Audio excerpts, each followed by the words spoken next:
ஒரு அடர்ந்த அழகான காட்டில் எல்லா விலங்குகளும் அமைதியாக வாழ்ந்தன. அங்கு ஒரு பெரிய சிங்கம் இருந்தது. அந்த சிங்கம் தன்னைத்தானே மிகவும் பெருமைப்படுத்திக் கொண்டு, நான் தான் இந்த காட்டின் ராஜா என்று எல்லோரையும் பயமுறுத்தியது. சிங்கம் கர்ஜித்தால் காடே நடுங்கும் என்று எல்லோரும் பயந்தார்கள். சிங்கம் அதை பார்த்து சந்தோஷப்பட்டது. ஒரு நாள் சிங்கம் ஒரு சின்ன முயலை பார்த்து, ஏய், என் காலில் விழுந்து வணங்கு என்று கத்தியது. அதற்கு முயல் பயந்து நடுங்கியது. அப்போது ஒரு பெரிய யானை அமைதியாக வந்தது. உண்மையான வலிமை பிறரை பயமுறுத்துவதில் இல்லை என்று மெதுவாக சொன்னது.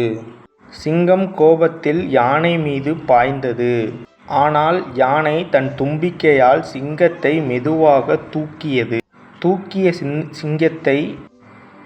சிங்கத்தை யானை சிங்கத்தை ஒரு மரத்தில் வைத்தது. இறங்க வேண்டுமா என்று கேட்டது. சிங்கம் பயந்து போய் நடுங்கியது. மறுநாள் சிங்கம் முயலிடம் போய், மன்னித்து விடு, இனி நான் அப்படி பண்ண மாட்டேன் என்றது. அன்று முதல் எல்லோரும் நண்பர்களாக வாழ்ந்தார்கள்.